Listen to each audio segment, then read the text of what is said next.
Bueno, buenas. Bueno, continuar con nuestro libro de Anna Hawkins, Muerte en la boda. Ya vamos a la parte final, vamos al desenlace de esta gran novela y vamos a iniciar el último capítulo, que es el capítulo 12. Andrea seguía recostada en el sofá, pálida aún, y con una taza de sopa en una pequeña mesa colocada a su alcance. Su aspecto era patético, como de mujer indefensa, pensó él, aunque ahora habría un aire de determinación en ella, del que antes carecía. Lo siento, Williams, principió tan pronto como él cerró la puerta y se encaminó a su lado, pero no puedo concebir que yo haya hecho una cosa así. Debilidades femeninas que no están en mis hábitos. Él rió, y comprendiendo que ella deseaba tratar este asunto con la mayor ligereza posible, se dispuso a seguirle el juego, siempre y cuando le condujera a una victoria por su parte. Es cosa que debes practicar, le aconsejó. Resulta siempre de un gran valor. Esa es la razón por la que nuestras mujeres del tiempo de la reina Victoria vencían con tanta facilidad. La pretendida igualdad de sexos ha quitado a la vida gran parte de su aspecto humorístico y ha privado a la mujer de su más poderosa arma. Esto la hizo reír. William Austin, en El modo de manejar a un hombre. No presumiría de instruir a la hija de tu madre sobre este tema, querida Andrea. Ella rió abiertamente. Eso ya es mejor, pensó él. Va adquiriendo normalidad. No debo precipitarla, pero desearía que se encaminara al punto que nos conviene. Parece estar esquivando todavía. Andrea dijo, mi madre me ha recomendado que no hablara hasta que no me sintiese con ganas de hacerlo. Me dijo que deberías estar avergonzado de ti mismo y que los hombres erais todos desesperadamente estúpidos, en especial los inteligentes. Austin rió entre dientes. Sí, parece que he echado un borrón sobre mi historial, ¿verdad? Se detuvo para sacar la inevitable pipa. Bueno, Andrea, me has llamado y supongo que eso quiere decir que deseas hablar. Ella aceptó el cigarrillo que él le ofrecía y se incorporó un tanto sobre los almohadones. En realidad, no, le dijo, con cierta mala gana, pero sé que debo hacerlo. No dormiré hasta que no haya descargado el pecho. Eso es verdad. Como ves, él sabía que no estaba dispuesta todavía a dirigirse al asunto. No me gusta expresar en palabras lo que sé, aunque comprendo que debo hacerlo. Austin se inclinó hacia ella, intentando animarla a desprenderse de sus prejuicios e inhibiciones. ¿Era Belfort? Preguntó con cuánta displicencia pudo. Ella lanzó un profundo suspiro. No, gracias a Dios. Entonces, Andrea, ¿por qué te preocupa la idea de decírmelo? Comprendo que si hubiera sido él, es tuya la culpa. Interrumpió apasionadamente. Sé que soy una loca y sé que es mi deber decírtelo, pero no puedo evitar el tratar de esquivarlo. ¿Qué quieres que te diga? Supongamos que no sea él quien yo me imagino. Fue él quien interrumpió esta vez, pero tú no tienes ninguna duda sobre ello, ¿verdad? ¿Y por qué ha de ser culpa mía?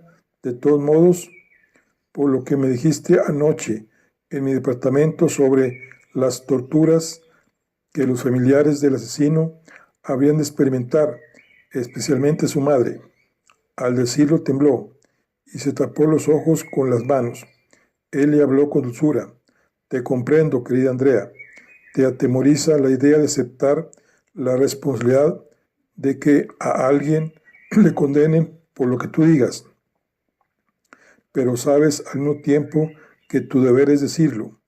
Toda la ternura de tu corazón no bastaría para justificarte haber guardado un secreto así. No volverías a conocer la tranquilidad. No puedes amparar a un asesino, Andrea. Pero supongo que me he equivocado. Supongo que estoy haciendo sospechar de un inocente. Si es inocente, podrá probarlo, argumentó Austin. Pero ¿estás seguro de que podrá? Esto no podía continuar. Rogaba en su interior para que Dios le iluminara en cuanto a la forma en que había de tratarla. Dejó la pipa sobre la mesa, se levantó y fue a sentarse en el borde del sofá, poniendo delicadamente un brazo al lado de su cuerpo. Andrea, era Hewlett, ¿no es verdad?, preguntó. Un suspiro se escapó del fondo de su corazón. Sí, ¿cómo lo supiste? Era increíble el alivio que se notó en su voz. La decisión de hablar había sido prácticamente arrebatada de sus manos. Ahora podía confrontarse con la idea de que él lo supo antes que ella se lo dijera. A partir de este momento, todo marchó viento en popa. Él tenía un sinnúmero de preguntas que hacer, y ella las contestaba sin gran dificultad ni muestra alguna de inhibición. Ella había visto un hombre de uniforme, viniendo de la dirección del cuarto de Jen y dirigiéndose hacia la escalera de servicio. Estaba metiéndose un pañuelo en el bolsillo. Su impresión fue de que había algo furtivo en este acto, como si quisiera deshacerse de él. No conocía al capitán Hewlett con anterioridad a ese día. La primera vez que le vio fue ante el altar, al lado de Bedford, cuando ambos esperaban la llegada de Jen a la iglesia. Pero ella le vio de nuevo en la recepción, donde le fue presentado. No había pues duda posible sobre su identidad. ¿Te reconoció?, quiso saber Austin. Andrea no tenía la menor idea. Quizás sí, aunque también pudiera ser que viera una forma vaga de mujer con quien no deseaba encontrarse en aquellos momentos. ¿Fue esa tu idea? ¿Cuál? ¿La de que no quisiera encontrarse contigo? Sí, no. Oh, no puedo decírtelo, Williams. Debes recordar que entonces no discernía. Todo fue una especie de impresión. En realidad, no prestaba anterior. Vino a mi memoria esta tarde, sin recordar los detalles. ¿No comprendes todavía? Claro que lo comprendo, y la prueba es que no volveré a molestarte de nuevo. Se separó de su lado y se fue a la chimenea. Ahora vete a la cama, necesitas descansar. Ella movió la cabeza negativamente. No podía dormir. ¿Qué vas a hacer ahora, Williams? Tomar un acuerdo sobre lo que me has dicho. ¿Pero cómo? Él se encogió de hombros. Depende. ¿De qué? Su cerebro trabajaba rápidamente, y aunque comprendía la razón oculta de sus preguntas, no quiso que esto le preocupara en absoluto. Como todos los hombres de su temple, cuando iba en busca de una idea, ésta le absorbía por completo. Solo deseaba estar solo para madurar su plan. Todo artista creador trabaja en esa forma. Para recibir la inspiración hay que recogerse dentro de uno mismo, siempre y cuando los demás se lo permitieran. Hizo un esfuerzo y volvió su atención a Andrea. Andrea, tú estás muy cansada. Has estado sometida a una fuerte presión, a una fuerte tensión. Permíteme que te acompañe a tu cuarto. Ella no se hallaba todavía libre de esa pertinencia derivada, al parecer, de su temperamento. No quiero ir arriba. Contesta mis preguntas. ¿Qué vas a hacer ahora? Él comprendía que Andrea estaba muy fatigada y que era además su gran amiga. Le debía pues una satisfacción y no titubeó en hacerla partícipe de sus pensamientos. Voy a ver a Evans. Tengo que comunicarle todo lo que a mí me has dicho. Al fin y al cabo, es él quien lleva este caso. Yo no hago más que ayudarle. ¿Vas a salir ahora?, preguntó. Esta noche, sí. Entonces me quedaré aquí hasta que vuelvas. Él hizo cuando pudo por disuadirla. Es que no tengo idea de cuándo podré volver, Andrea. Quizá tenga que ir a Londres y no sé lo que por ahí podrá suceder. Sus nervios esta vez le indujeron a la terquedad. No lo puedo remediar. Permaneceré aquí hasta que vuelvas y me digas lo que has hecho. Nada podía moverle a cambiar su decisión. Él sugirió que la señora Redgrave podría tener opinión muy diferente. Mi madre, dijo en tono de reto, mi madre es una mujer sensible, Williams. Si le digo de lo que se trata, aprobará lo que hago. Pero, ¿por qué no vas a la cama y te estás tranquila? Porque no podré estarlo. ¿Pero por qué? Ella se encogió de hombros. Si no lo puedes ver, mejor será que lo dejemos. Pero yo no subo ni me voy a la cama. Me quedo aquí hasta que vuelvas, ya lo sabes, y no discutas. Vio que era inútil cuanto intentase y esperando que la señora Redgrave tuviera más éxito que en el uso de su propia autoridad, arregló un poco los leños que ardían en la chimenea, dio otro cigarro a Andrea y salió de mala gana, presa de extraña ansiedad, completamente incapaz de decidir cuál de estas dos emociones era la más fuerte. Espoliado, sin embargo, por una necesidad imperiosa de apresurarse que no se preocupó en analizar. Dirigió una mirada al interior del comedor, donde los padres de Andrea prolongaban su permanencia en la mesa, entreteniéndose en los postres. Tengo que salir, les dijo. Les ruego me perdonen, pero es urgente. La señora Redgrave protestó de que no hubiese terminado la comida, que se estaba calentando en espera de su vuelta, pero él se excusó de nuevo y dijo que no se preocupase por ello. ¿Y Andrea?, preguntó ella. Austin sonrió insidiosamente. Ha descargado el pecho, pero creo que sería una buena obra el convencerla de que se fuera a la cama.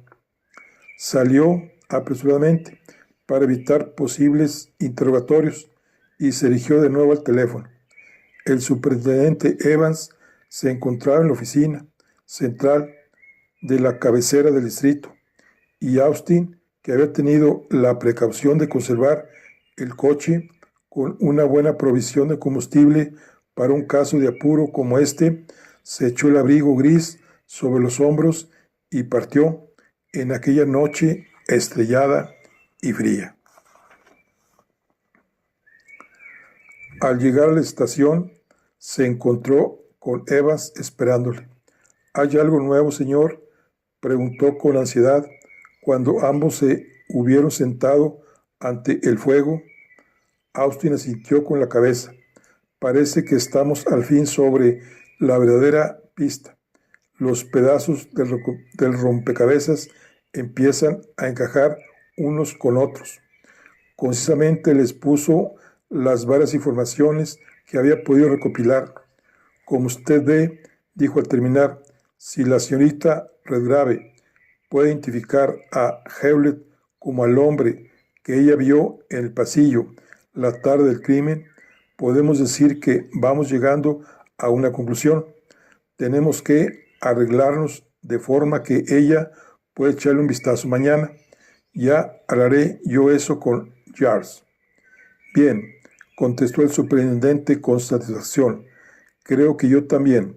Tengo algo para usted. ¿Qué es ello?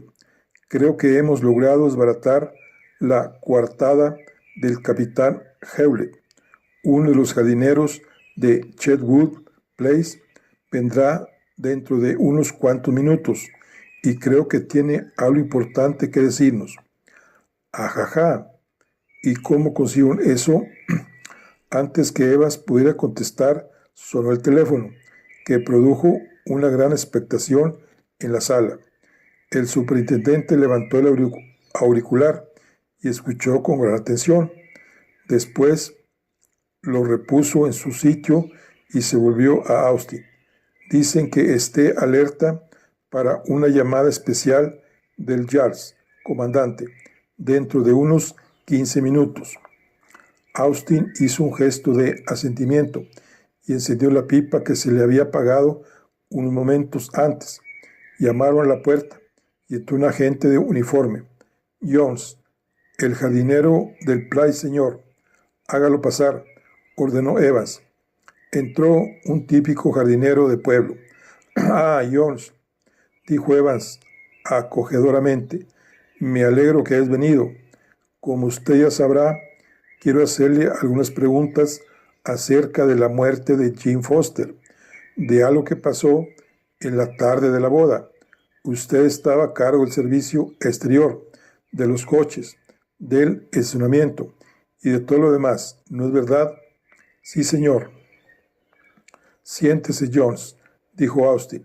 ¿Un cigarrillo? El hombre aceptó uno.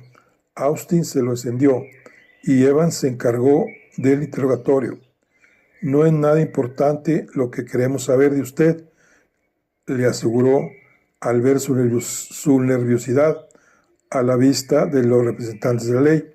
Solo una pequeña información, en el caso que pueda usted dárnosla, de la información que acabamos de recibir sobre dicha tarde. Se arrellanó con más comodidad en la silla para dar la sensación de tranquilidad. Se trata, Jones empezó, de la simple cuestión de los equipajes del capitán Bedford y la señora para la luna de miel que no llegaron a tener. Estaba usted encargado de ello, ¿no es verdad? Jones dijo que sí, que lo estaba, y explicó que desde la guerra solo un coche se usaba en el Place y que después que el chofer fue llamado a filas, él, Jones, se había encargado de conducir dicho coche. Se había convenido en que él llevaría la pareja a la estación después de la boda. ¿Y el equipaje?, preguntó Evans. Todo preparado desde la mañana, señor. Tenía la forma lenta de hablar y la pronunciación gutural de la R de los campesinos, pero se le veía hombre despejado y dispuesto para toda clase de menesteres. No había una gran cantidad de equipaje, un baúl de viaje para ambos y una sombrerera, todo lo cual fue llevado poco después del desayuno y colocado sobre el estribo. Entonces, ¿usted era la única persona responsable de eso? Sí, señor. Convenimos con el otro caballero, el día anterior, en que así fuera. ¿Qué otro caballero? El padrino, señor. Le llamaban el capitán Howlett, un extraño por estos lugares. Entonces, ¿él no tuvo nada que ver con el equipaje del martes? Evidentemente, Jones tenía un poco de resentimiento en esta cuestión. Él había recibido sus órdenes el lunes y las cumplió al pie de la letra. No había ninguna necesidad de que el capitán Hewlett viniese alborotando al garage el martes por la tarde, cuando su puesto estaba al lado del novio. Todo esto sonaba a algo interesante, que bien valía la pena ser investigado. El capitán Hewlett, cuya única responsabilidad en lo que se refería al equipaje eran 2 maletas de mano que habían de recogerse a última hora, después que el novio y la novia se hubiesen cambiado para el viaje. Había ido agitadamente al garage a preguntar si las piezas pesadas estaban ya en su lugar. Estoy acostumbrado a que se confíe en mí, refunfuñó yo. Cuando recibo órdenes, sé cumplirlas. Según su relato, tuvo un pequeño incidente con el capitán Hewlett por la interferencia no solicitada de este último, lo cual le ofendió, aunque no pasó de ahí. Él se volvió a lo suyo, que era cuidar de que ningún coche parado pudiese obstruir la salida de la pareja feliz y vigilar que nadie hiciera ninguna jugarreta con confetis o con pares de zapatos viejos el coche nupcial. La señorita Jane le había dado órdenes estrictas acerca de ello y había sospechado si la inesperada visita del capitán guardaría alguna relación con este punto. De todos modos, estaba seguro de que el capitán Hewlett había vuelto a la casa a los pocos instantes de salir de ella. ¿Por qué puerta lo hizo? No consiguió recordarlo. Y así terminó su relato. Se le dieron las gracias, se le dieron metafóricamente unos golpecitos en el hombro, y al tiempo que salieron de la oficina, se oyó de nuevo el timbre del teléfono. Evans contestó a la llamada. Otra vez se dejó sentir la sensación de urgencia. Para usted, comandante, dijo, entregando a Austin el auricular. Llamaban desde la Scotland Yard, que lo sentían, pero que el hombre que había asignado para vigilar al capitán Hewlett había perdido a este de vista. Perderle de vista, chilló desaforadamente, valiente policía. Estuvo a punto de estallar en denuestos contra el agente y la dirección, pero se contuvo en el acto, comprendiendo la inutilidad de su encolerizamiento. A lo hecho, pecho. Con el tiempo, el responsable habría de lamentar su torpeza.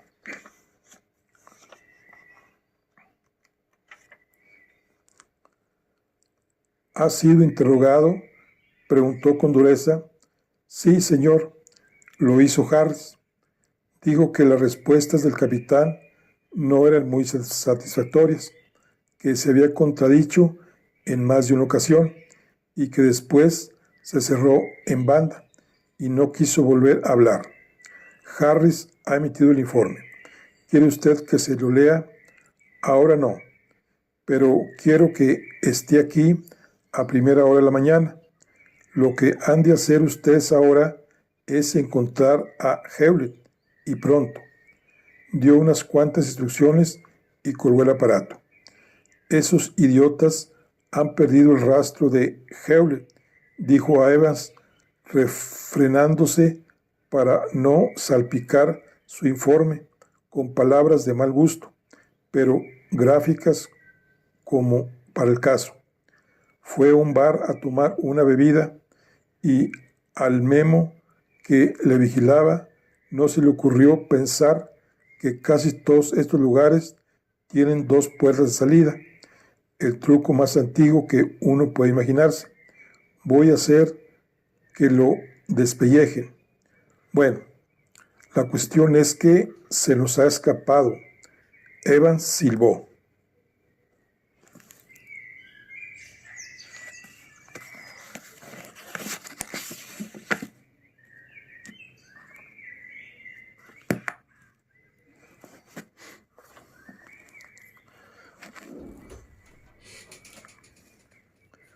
¿Cree usted que lo hizo a propósito? Eso es lo que yo quisiera saber. Si sabía que se le vigilaba o no, antes de entrar en el bar, donde nuestro hombre perdió su rastro, había sido sometido a un minucioso interrogatorio por uno de mis hombres. Entonces, lo más probable es que anduviera con las orejas tiesas, opinó el superintendente. También yo lo creo, convino Austin. Quizá fuese una coincidencia, pero me inclino más a creer lo contrario. ¿Qué cree usted que es lo que pasó? Pues sencillamente que algo le remuerde en la conciencia, que llegó a creer que nadie sospecharía de él y ha visto que se ha equivocado. Observó ahora si le seguía, se convenció de que sí y ha desaparecido. ¿Dónde demonios podrá estar? El superintendente no supo qué contestar a esta pregunta. Austin fumaba absorto en una pipa vacía. De repente saltó de la silla. Su cara, impasible de ordinario, se quedó blanca como el papel. Dios nos ampare, dijo con vehemencia. Vamos, superintendente. Como éste no se apresurara a seguirle, volvió a repetir, vamos, y diga usted a un par de sus hombres que nos sigan de cerca. El superintendente se puso en pie. ¿Pero qué pasa?, gruñó, poniéndose lentamente en movimiento. Austin no contestó. En vez de hacerlo, cruzó rápidamente la habitación y salió. Cuando Evans llegó al coche, le encontró ya sentado frente al volante y con el motor en marcha. El superintendente se sentó a su lado y aún no había acabado de hacerlo cuando ya Austin había arrancado pisando con fuerza el acelerador. ¿Dónde vamos?, preguntó Evans de nuevo. Austin, de ordinario cauteloso, siguió oprimiendo imprudentemente el acelerador. No me gusta esto, fue su única contestación. No me gusta esto. Dios mío, no me gusta. ¿Qué no le gusta? Cuidado, comandante, que ahí viene una curva cerrada. No lo puedo remediar. Nada me gusta. Quiera Dios que lleguemos a tiempo.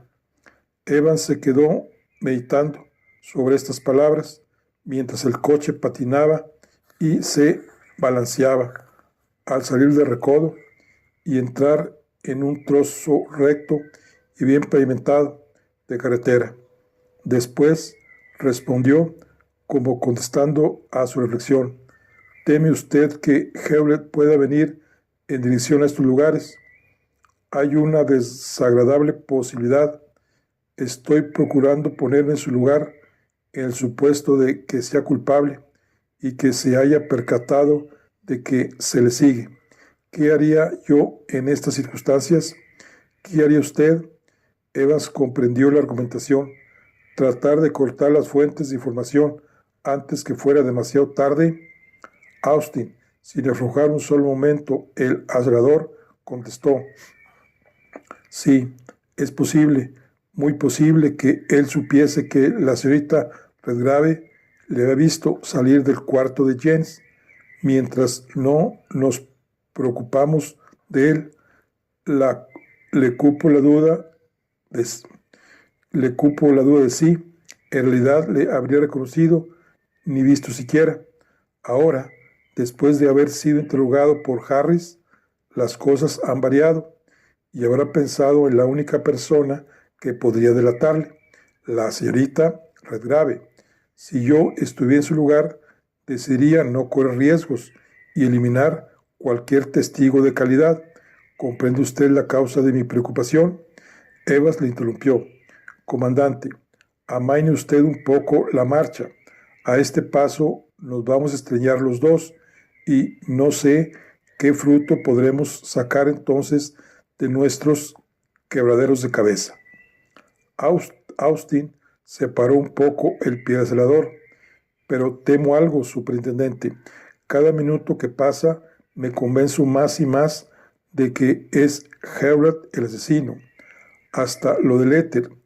Él acude todavía al hospital para recibir tratamiento y ahí se emplea mucho esa sustancia para despegar el esparadrapo.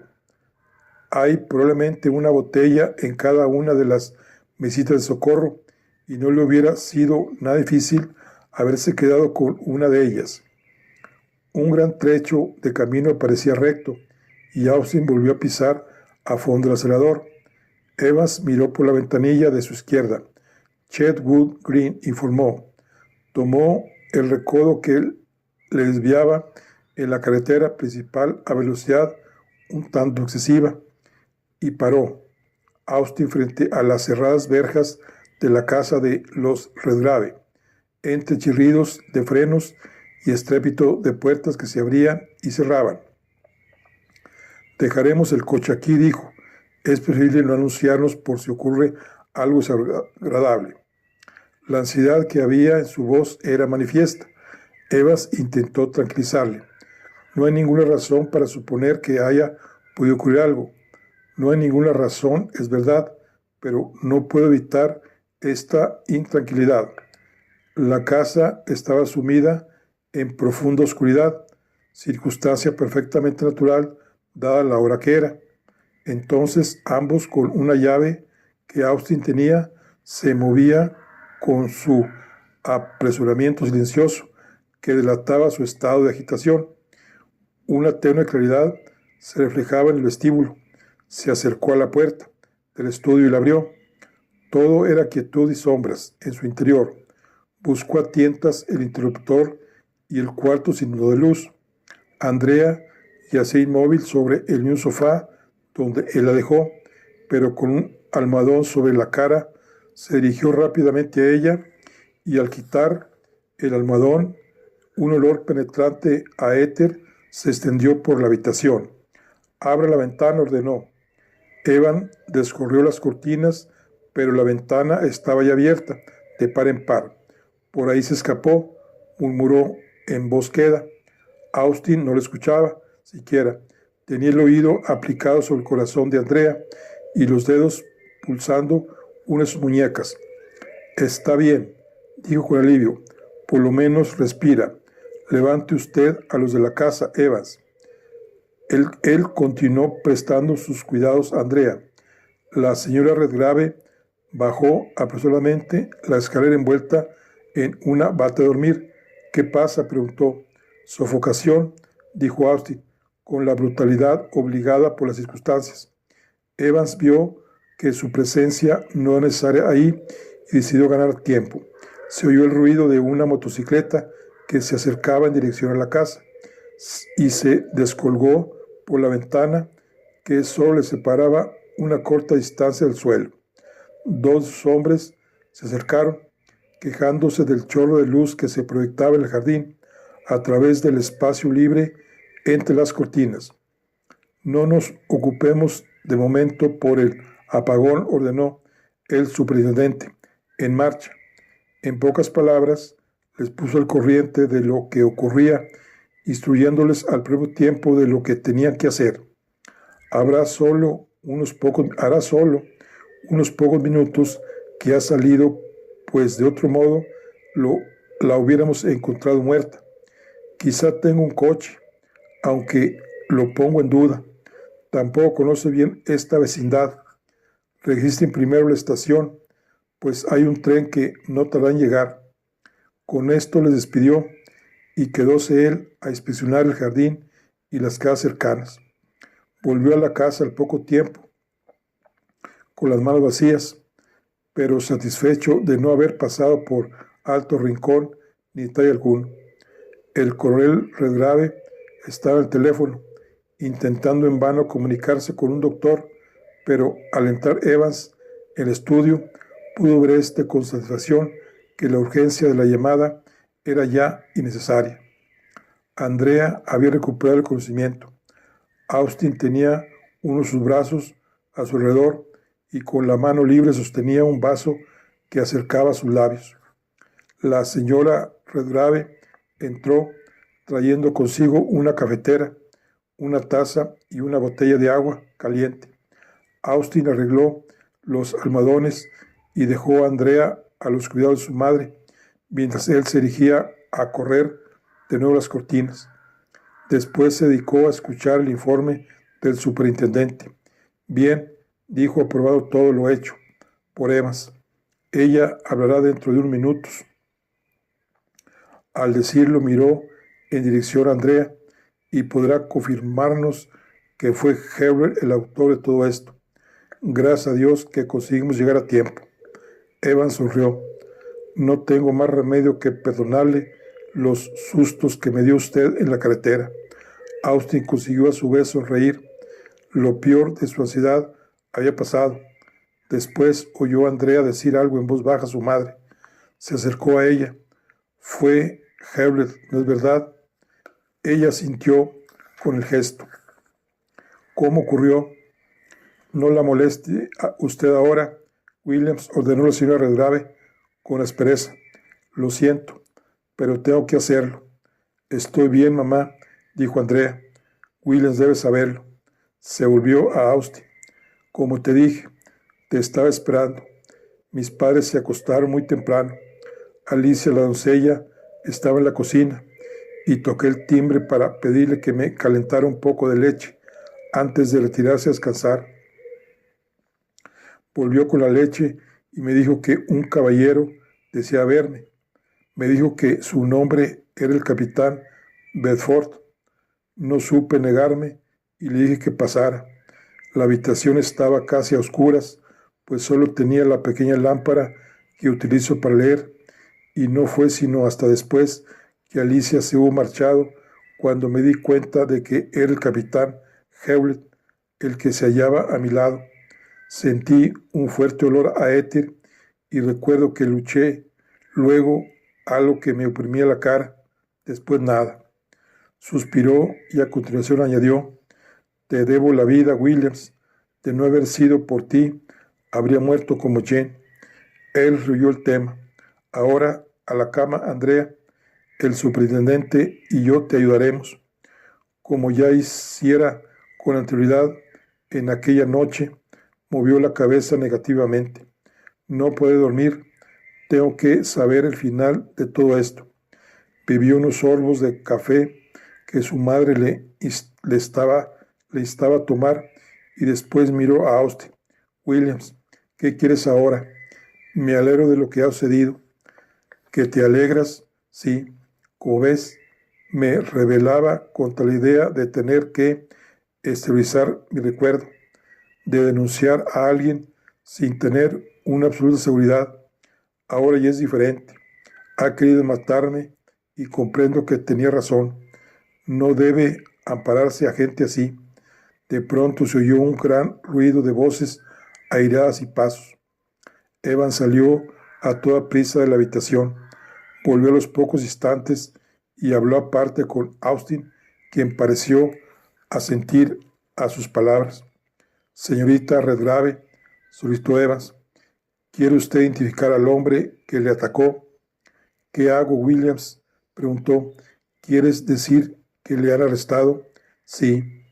Si tú atestiguas que es el mismo que intentó matarte, nos ahorraría un sinfín de molestias. Podemos de momento acusarle de asesinato frustrado.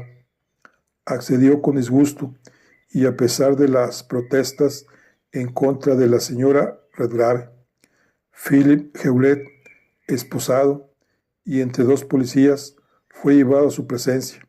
Su uniforme estaba sucio y en desorden. Andrea le dirigió una rápida mirada. Sí, dijo con voz apagada, es él. Hewlett rompió su mutismo y habló con toda calma. No hace falta que esto continúe, dijo. Doy mi palabra de que no intentaré escaparme. Sé lo que me viene encima y lo acepto. Yo maté a Jenny Foster. El superintendente Evans se invistió a partir de este punto de su representación oficial. Hizo las advertencias de rigor, le habló de los formalismos, de las declaraciones escritas y de la conveniencia de ir a la estación de policía y de que se considerase formalmente acusado del delito que voluntariamente había reconocido. Hewlett no prestó atención a sus palabras.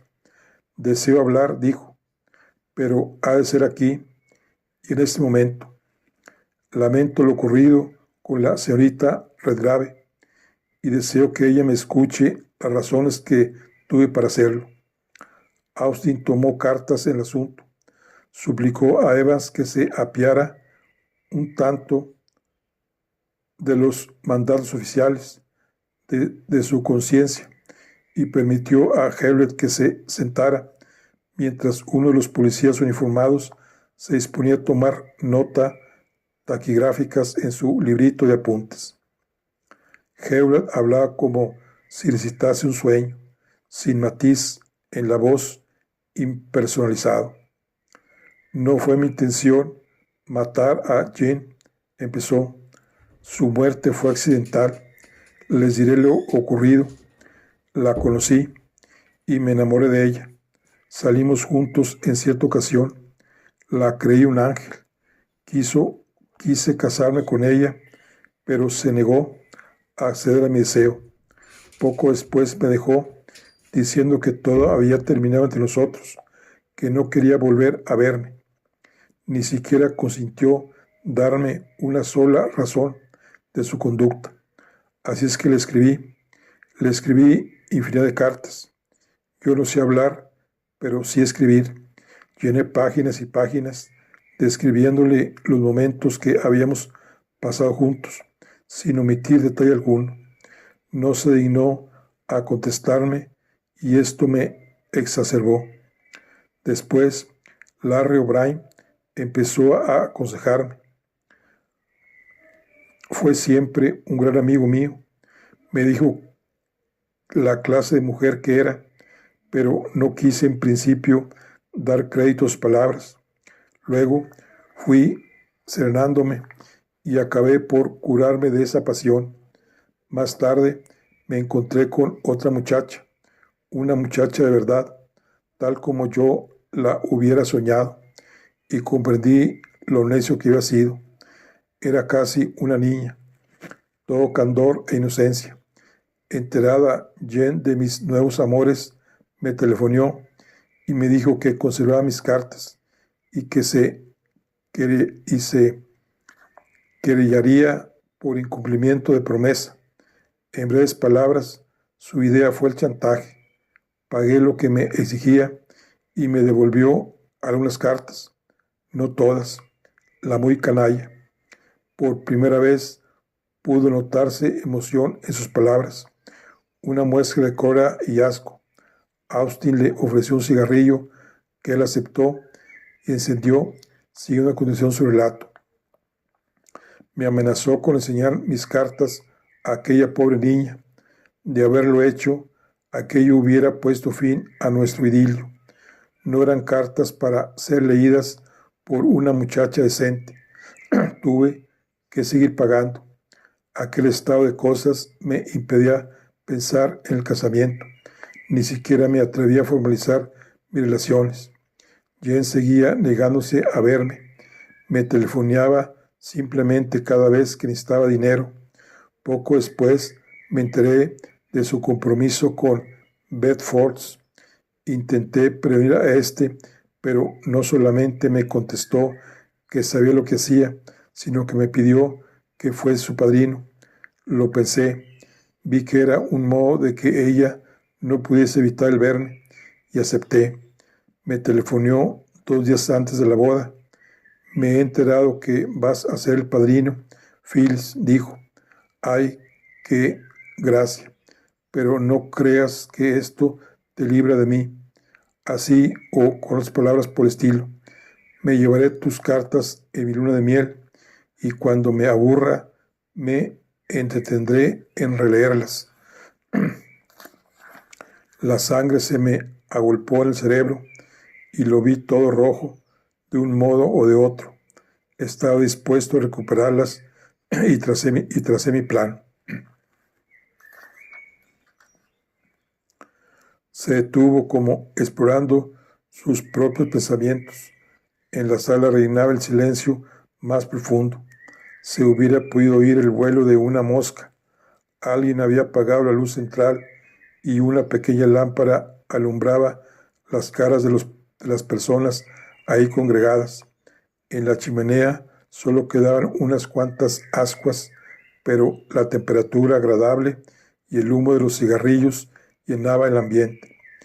Mientras Hewlett permanecía callado, Austin se levantó y murmuró unas cuantas palabras al oído del señor Foster, que salió y entró a los pocos momentos, con una bandeja provista de una botella y copas. Sin decir nada, llenó una de ellas y la colocó frente a Hewlett, quien la levantó y bebió un buen sorbo. Esto le volvió de nuevo a la realidad y reanudó su interrumpida historia. Decidí lo que tenía que hacer. Me apropié de una de las botellas del éter del hospital. Evans miró a Austin con una sonrisa de pláceme y me la llevé conmigo. Conocí la disposición de la casa. Después que Jane cortara el pastel y subiese escalera arriba, dije que iba a echar un vistazo al equipaje. Fui un momento al garage y después me escurrí por la escalera de servicio. Llamé y Jane contestó: adelante.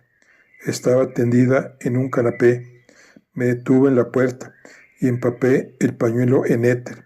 Se lo puse sobre la cara y a los pocos momentos perdía el conocimiento. Empecé a buscar las cartas. Antes de haberlas encontrado, empezó a volver en sí y coloqué un almohadón sobre su cara sin meditar en las consecuencias que esto pudiese acarrear. Volvió a quedar inmóvil. Encontré por fin las cartas.